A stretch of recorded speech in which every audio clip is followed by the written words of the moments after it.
Hi guys, welcome to Devarajan Dayal channel. चलिए आज हम बात करते हैं कुछ करंट न्यूज़ के बारे में। Look at the this article. China the second quarter GDP slow by the more than expected the new in a new challenge to achieving the growth target. China का जो जीडीपी है ना वो continuous decline हो रहा है। Continuous मतलब decline हो रहा है। तो चलिए उसका बात करते हैं। पहले तो उसका हम देखते हैं कि पिछले 10 साल से वो मतलब कितने परसेंटेज से वो बढ़ रहा था, उसका जीडीपी चल रहा था। पहले 2014 से देखिए 7.3%, 15 में 6.9%, उसके बाद 16 में 6.7%। वो कंटिन्यूस डिक्लाइन होते जा रहा है। फिर 2019 में 6.1%। अब उसके बाद 2020 में कोविड आ गया, जिसके कारण से पूरा लॉकडाउन हो गया, तो उसको और मतलब झटका लगा, जो कि 2.3%।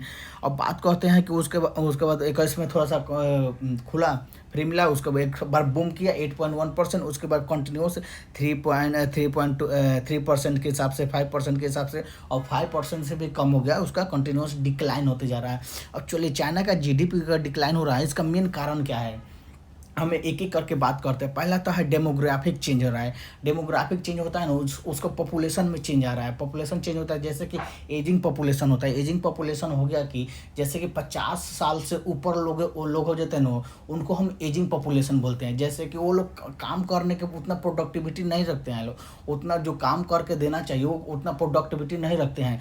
तो ये जो एजिंग पॉपुलेशन है वो कंटिन्यूस ग्रो हो रहा है, और जो न्यू पॉपुलेशन आना चाहिए ना, वो न्यू पॉपुलेशन आ ही नहीं रहा है। जैसे उसका बर्थ रेट है, चाइना का बर्थ रेट है, जो कि वो कंटिन्यूस डिक्लाइन हो रहा है। 1%, मतलब एक परसेंट से भी 1% से भी कम हो, मतलब 1% के आसपास है। 1 पॉइंट कुछ परसेंट के पास मतलब आसपास है उनका बर्थ रेट डिक्लाइन। अब दूसरा का है कि इकोनॉमिक ट्रांजेक्शन, जैसे कि अरे shift from manufacturing to service sector में। जैसे कि मैंने पहले तो मैन्युफैक्चरिंग सेक्टर में था, तो काफ़ी मतलब लोगों को मतलब काम मिलता था, एम्प्लॉयमेंट मिलता था, तो उसके कारण मतलब बहुत ज़्यादा ग्रो करता था। अब मैन्युफैक्चरिंग सेक्टर से सर्विस सेक्टर में शिफ्ट हो रहा है। अब वो जिसके कारण मतलब वो थोड़ा सा मतलब जो एम्प्लॉयमेंट में भी हो रहा है, और एम्प्लॉयमेंट में भी कमी आ रहा है, और उसके बाद ऐसे भी हो रहा है। अब बात करते हैं कि इन्वायरमेंट रेगुलेशन के बारे में। इन्वायरमेंट रेगुलेशन भी है कि जो कि स्ट्रिक्ट इन्वायरमेंट पॉलिसी लाया है। चाइना ने स्ट्रिक्ट इन्वायरमेंट पॉलिसी लाया है ना, कि वो जीरो कार्बन एमिशन मतलब करेगा 2070 तक ले। वो जीरो कार्बन मतलब 2070 के पहले पहले वो जीरो कार्बन एमिशन करना चाहता है। Strict the environment policy the China government has implement the strict environmental regulation to combat pollution and promote the sustainable development. वो चाह रहा है ना कि वो सस्टेनेबल डेवलपमेंट प्रमोट करें। Long run these the regulation have they increased the cost for the business slow and the industrial about। जो भी मतलब मान लीजिए कि आप गए थे जो पहले कोयला से करते थे, तो अब उसको रिन्यूएबल एनर्जी से चलाने के लिए उसका जो कॉस्ट लगता है ना, अलग से बनाना पड़ेगा सारे उसका, जिसके कारण वो जो भी इंडस्ट्रियल कॉस्ट है ना उसका इंक्रीज हो रहा है, वो भी कारण है। अब बात कर साइक्लिक फैक्टर में क्या है, अब ट्रेड और साइक्लिक फैक्टर हो गया, जैसे कि ट्रेड टेंशन में हो गया ना। यूएस चाइना में काफ़ी ट्रेड टेंशन हो गया है, मतलब चल रहा है, जो ट्रेड बैरियर लगा गया, ट्रेड टेंशन। जैसे कि यूएस चाइना में ट्रेड वार बोलते हैं। ट्रेड वार होता है ना कि एक दूसरे के गुड्स पर मतलब ट्रेड का बैरियर लगाना, ट्रेड बढ़ा मतलब लगाना। ongoing trade tension with the United States have lead to tariff होता है, lead to tariff and trade. जैसे कि मान लीजिए कुछ गुड्स है, मतलब कुछ वस्तु हुआ, और कुछ वस्तु जब चाइना यूएस को एक्सपोर्ट करता है ना, वहाँ पर एक टैरिफ लगा देता है कि हाँ आप इतना टैरिफ मतलब यूएस गवर्नमेंट को दीजिएगा।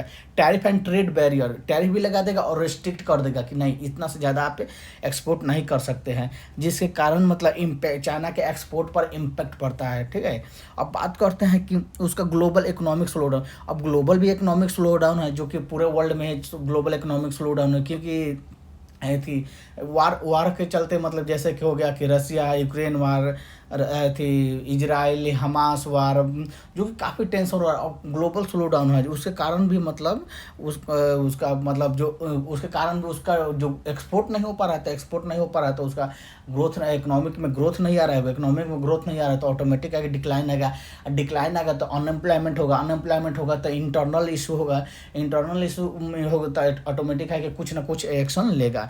अब बात करते हैं डोमेस्टिक चैलेंज क्या है। अब चाइना का डोमेस्टिक डोमेस्टिक चैलेंज है ना, जो चाइना का पहला तो रियल एस्टेट मार्केट होता है वो बहुत क्राइसिस में आ गया है। रियल एस्टेट जो भी रियल चाइना का जो रियल एस्टेट मार्केट होता है ना, जैसे कि बिल्डिंग बना के बेचना, सेल करना, उसको हम रियल एस्टेट मार्केट बोलते हैं।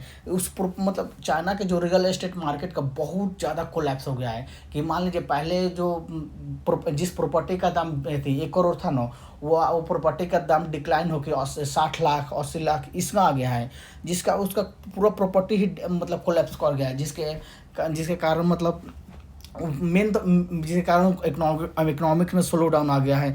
जो कि मतलब जो भी लिया है, मान लीजिए जो आदमी लिया है कि प्रॉपर्टी के, हाँ 1 करोड़ का लिए है, हम आगे चल के हम उसको मतलब आगे चल के उससे ज़्यादा भी बेच सकते हैं, पर उससे कम ही में मिल रहा है।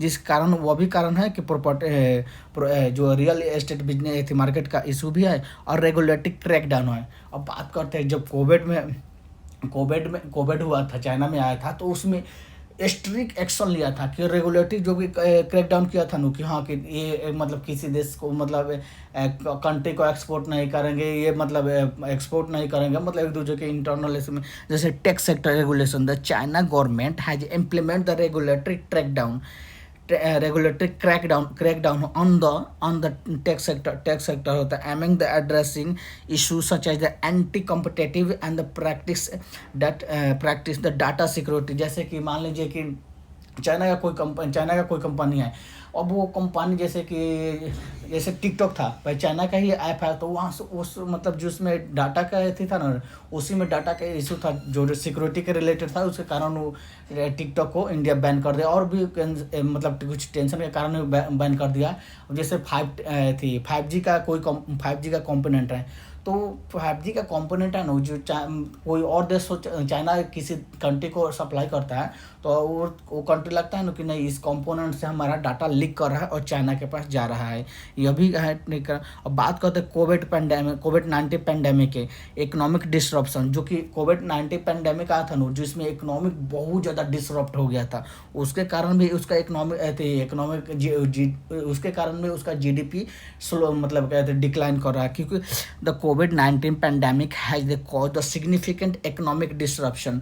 उसका मेन कॉज वहीं से स्टार्ट हुआ कि कोविड-19 से कंटिन्यूस मतलब डिक्लाइन होने लगा GDP, including the supply chain, जो कि हम लोग का सप्लाई चेन में चाइना अच्छा खासा ग्लोबल सप्लाई चेन में मतलब कंट्रीब्यूट करता है, जिसके कारण वो साफ रोक दिया, जिसके कारण पूरा सप्लाई चेन में डिस्टर्ब हो गया है, जिसमें सप्लाई चेन में इशू आ गया, रिड्यूस द कंज्यूमर स्पेंडिंग, जो कंज्यूमर स्पेंडिंग मतलब कम हो गया, and disrupt to the industrial production, जिसके कारण इंडस्ट्रियल में जो भी प्रोडक्शन होता है ना वो डिसरप्ट हो गया।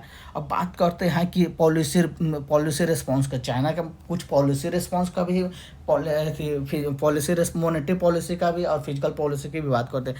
Chinese government has implemented various monetary and the physical policy to support the economic growth, जो बहुत सा मतलब physical policy, monetary physical policy and monetary policy लाया, जो कि इकोनॉमिक ग्रोथ के सपोर्ट करने के लिए, such as a lowering interest rate, जो चाइना का interest rate bank interest rate पूरा लो मतलब बहुत लो कर दिया, रिड्यूस द रिजर्व रिक्वायरमेंट, जो भी रिजर्व रिक्वायरमेंट था ना वो भी रिड्यूस कर दिया बैंक के लिए, क्योंकि आप मतलब बैंक चाह रहा था कि आप लोन दीजिए और इकोनॉमिक में जो भी ग्रोथ होना है उस ग्रोथ लाने के लिए, and then increase the infrastructure and spending.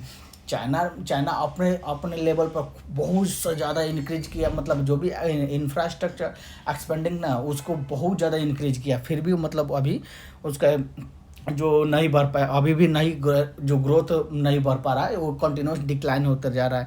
और बात करते हैं इकोनॉमिक रिफॉर्म के बारे में, ongoing the effort to the implement economic reform including the opening of the more sector to the foreign investment, improving the business हो गया, environment promoting innovation हो गया, are the aimed addressing the some of the structural issue, जो कि structural issue भी है। अब बात करते हैं इन सारे कंक्लूजन, मतलब इन जो भी इतने सारे हम लोग बात किए हैं, इनका सबका एक कंक्लूजन में बात करते हैं। जैसे ओवरऑल देखना, कॉम्बिनेशन ऑफ द स्ट्रक्चर जो कि किस किस पर में थी इकोनॉमिक्स उसका डिक्लाइन कर रहा है।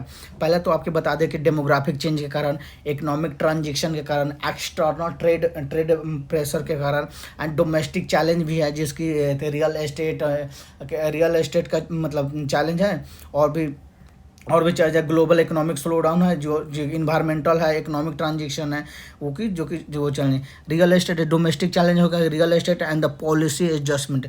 जो भी चाइना का पॉलिसी एडजस्टमेंट है ना, वो मतलब अच्छा खासा मतलब नहीं है, वो अच्छा से नहीं लागू कर रहा है, इम्प्लीमेंट कर रहा है, and contribute to the slow down in the China GDP. इसीलिए उसका चाइना का जीडीपी है कंटिन्यूअस स्लो डाउन जा रहा है।